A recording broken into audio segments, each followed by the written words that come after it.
శ్రీమతే రామానుజాయ నమః. మనం ముందు వీడియోలో శ్రీరామచంద్రమూర్తి తాలూకు కళ్యాణ గుణాలు అనుసంధానం చేసుకుంటున్నాం. అందులో గుణవాన్ అంటే సౌశీల్యము, గుణము అంటే సౌశీల్యమని, సౌశీల్యం అంటే ఏమిటో మనం వివరంగా తెలుసుకున్నాం కిందటి వీడియోలో. ఇంకా అనేకమైనటువంటి కళ్యాణ గుణాలు ఉన్నాయి శ్రీరామచంద్రమూర్తికి. అందులో కొన్ని మనం అనుసంధానం చేసుకుందాం. అటు తర్వాత సౌశీల్యం తర్వాత ప్రధానమైన గుణం ఏది? వీర్యవాన్ అంటారు. గుణవాన్ కష్ట వీర్యవాన్. ఏమిటి వీర్యం అంటే వికారము లేకుండా ఎల్లప్పుడూ ఒకే రూపకంగా ఉండేదాన్ని వీర్యము అంటారట. అంటే మనస్సులో ఎటువంటి మార్పు లేకుండా ఎప్పుడూ ఏకస్థితి మనస్సు కలిగి ఉండడాన్ని వీర్యవంతుడు అంటారు. అటువంటి వారిని వీర్యము, అటువంటి దాన్ని వీర్యము. వీర్య సంపన్నుడు అంటే ఏమిటి? తన మనస్సులో కలత చెందకూడదు. అటువంటి పరిస్థితి ఏ విధమైన పరిస్థితి వచ్చినప్పటికీ కూడా మనస్సులో ఎటువంటి కలత లేకుండా స్థిరంగా దృఢంగా ఉండడాన్ని వీర్యము అంటారు. రామచంద్రమూర్తిలో మనకి ఎక్కడ కనిపిస్తుంది అది? ముఖ్యంగా అక్కడ శూర్పణఖ వెళ్ళి కరుడు మొదలైనటువంటి రాక్షసుల దగ్గర ఏడ్చిల రామచంద్రమూర్తి లక్ష్మణస్వామి నన్ను బాధించారంటే కరుడు ఏకంగా 14,000 మంది రాక్షసులు తీసుకొని యుద్ధానికి వస్తాడు రామచంద్రమూర్తికి.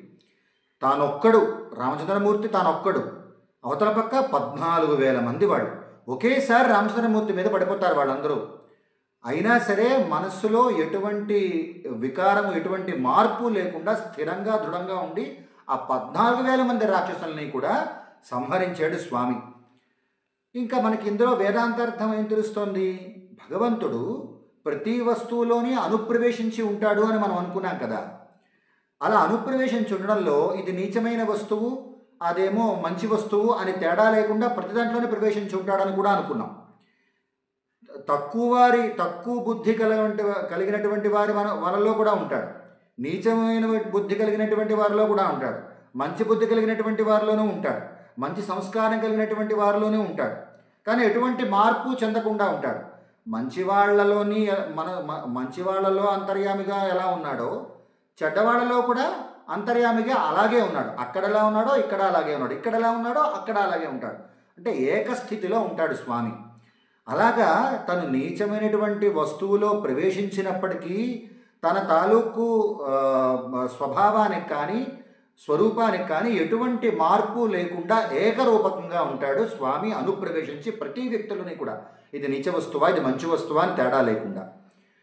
ఏమనుకున్నాం వీర్యమంటే? మళ్ళీ ఒకసారి అనుసంధానం చేసుకుందాం. ఎటువంటి పరిస్థితిలో అయినా మనస్సు కలత చెందకుండా ఏకరూపకంగా ఉండడాన్ని వీర్యము అంటారు. ఇంకా అటు తర్వాత గుణవాన్ కష్ట వీర్యవాన్ ధర్మజ్ఞత అంటే ఏమిటి? ధర్మాన్ని తెలుసుకొని ఆచరించాలి. ధర్మాన్ని తెలుసుకుంటే సరిపోదు, ధర్మాన్ని తెలుసుకోవాలి, ఆచరించాలి కూడా. రామచంద్రమూర్తి ఏం చేశాడు? రామో విగ్రహవాన్ ధర్మ అని తెలిసిందే. ఒక ధర్మం ఒక విగ్రహ రూపకంగా కదలి వస్తే అది రామచంద్రమూర్తిట. ధర్మాన్ని తెలియాలి, ఆచరించాలి. రామచంద్రమూర్తి ధర్మాన్ని తెలుసు. రామచంద్రమూర్తికి తను ఆచరించి చూపించాడు సమస్తమైనటువంటి ఈ లోకానికి ధర్మాలను ఎలా ఆచరించాలో. తండ్రి దగ్గర ఎలా ఉండాలి, తల్లి దగ్గర ఎలా ఉండాలి, భార్య దగ్గర ఎలా ఉండాలి, సోదరుల దగ్గర ఎలా ఉండాలి, చక్రవర్తిగా ఎలా ఉండాలి, పరిపాలన ఎలా చేయాలి అని సమస్తమైనటువంటి ధర్మాలు పాటించాడు, ఆచరించి చూపించాడు. ధర్మాలు తెలుసు, ఆచరించాడు కూడా. ఇది సామాన్య ధర్మం. అలాగే యజ్ఞయాగాదులు చేయడం, తల్లిదండ్రులకు చేయడం, పారలౌకికమైనటువంటి సుఖాలని కోసం యజ్ఞయాగాదులు చేయడం అన్నీ కూడా సామాన్య ధర్మాల కింద వస్తాయి. ఇంకా విశేష ధర్మం అంటే ఏమిటి?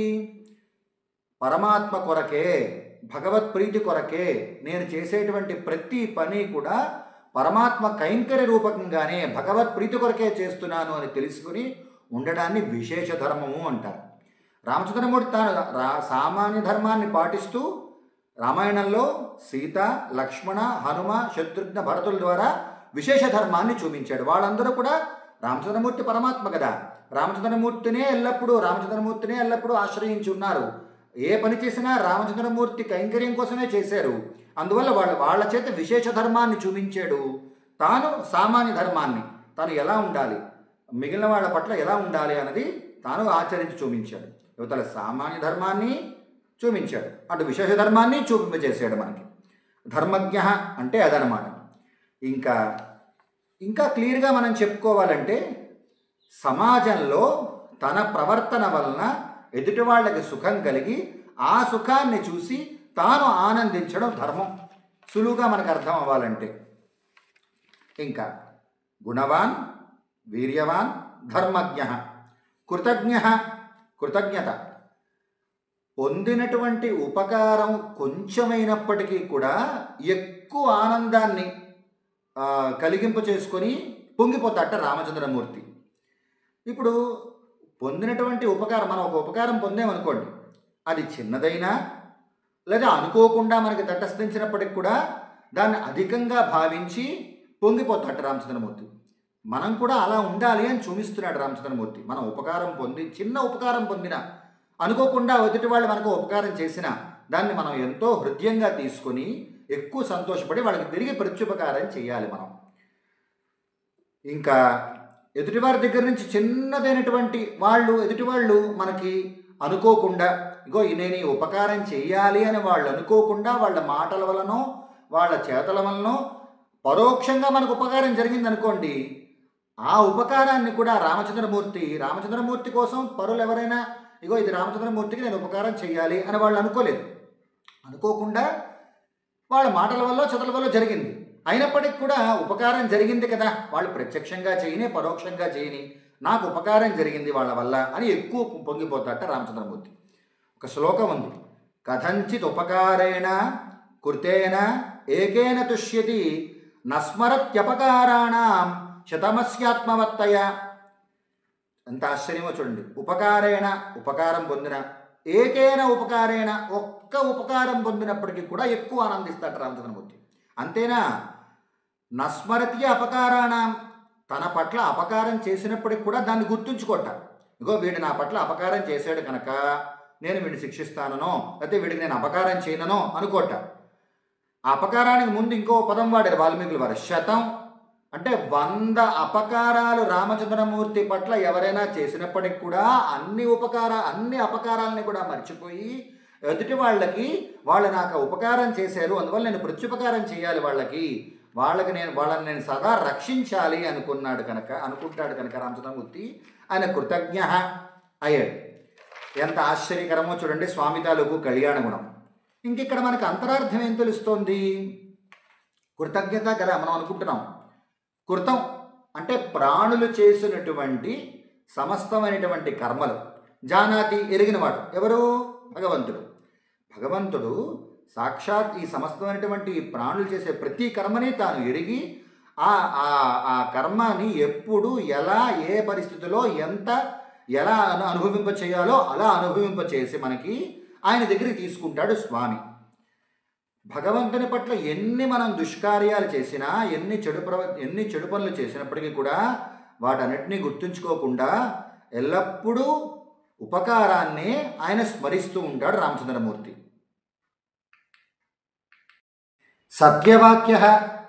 సత్యవాక్యుట పరమాత్మ అంటే ఎంత కష్టం వచ్చినా ఎటువంటి పరిస్థితి ఏర్పడినా ఎల్లప్పుడూ సత్యమునే పలికేవాడు సత్యపరాక్రముడు ఆయన రామచంద్రమూర్తి.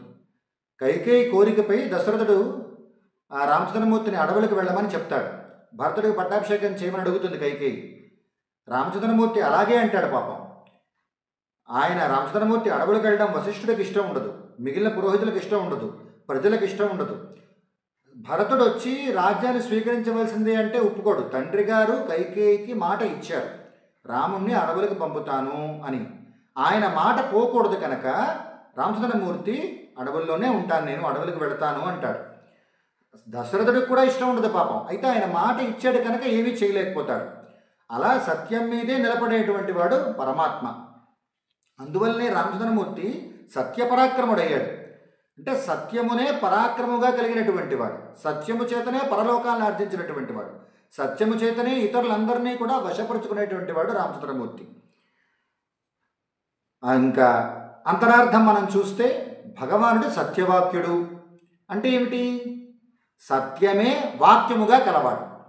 సత్యం అంటే ఎల్లప్పుడూ మారకుండా ఒకే విధంగా ఉండడం, ఒకే రూపకంగా ఉండడాన్ని సత్యము అంటారు. భగవంతుడు అంతే కదా, ఎల్లప్పుడూ ఒకే రూపకంగా ఉంటాడు. ఎందులో ప్రవేశించినప్పటికీ కూడా ఒకే రూపకంగా ఉంటాడు పరమాత్మ. ఉపనిషత్తు గొప్ప అర్థం చెప్తుంది సత్యం అంటే. మూడుగా విభజించమంటుంది. సత్యం కదా, సత్య మకార పొల్లు సత్యం, దాన్ని మూడుగా విభజించమంటోంది. సత్ ప్లస్ తి ప్లస్ యం. సత్ అంటే ఏమిట? ఎల్లప్పుడూ మార్పు చెందక ఒకే విధంగా ఉండేటువంటి జీవాత్మలు సత్తుట, సత్ అంటారట. తి ఎల్లప్పుడూ మార్పు చెందుతూ ఉండేటువంటి ప్రకృతిట తి అంటే. ఇంకోటి మిగిలింది సత్, సత్ ప్లస్ తి ప్లస్ యం కదా. యం అంటే ఈ జీవాత్మ ప్రకృతిలో తాను అనుప్రవేశించి వాటిని నియమిస్తాడు కనుక దాన్ని ఆయన యం అయింది. యం అంటే పరమాత్మ అన్నమాట. అంటే జీవ ప్రకృతి తత్వములు కలిపి వాటి యందు ప్రవేశించి వాటిని నియమిస్తాడు కనుక ఆయన యం అంటే పరమాత్మట. సత్ ప్లస్ తి ప్లస్ యం, ఇది మనకు ఉపనిషత్తు అర్థం చెప్తుంది సత్యం అంటే.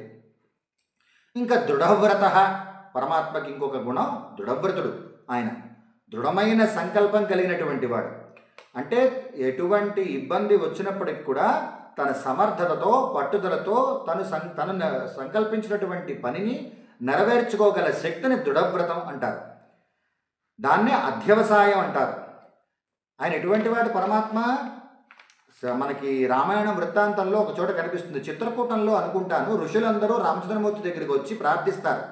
మాకు రాక్షసుల వల్ల చాలా భయంగా ఉంది, వాళ్ళు చాలా హింసలు పెడుతున్నారు, మమ్మల్ని రక్షించవలసింది అని ఋషులు వేడుకుంటే రామచంద్రమూర్తి తప్పకుండా మిమ్మల్ని రక్షిస్తాను అంటారు.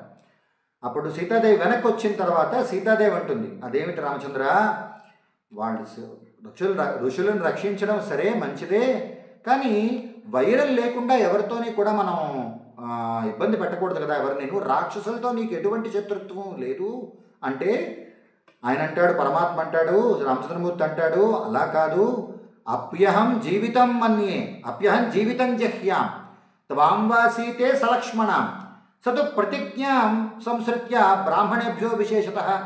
చాలా గొప్పదైన మాట అంటాడు రామచంద్రమూర్తి.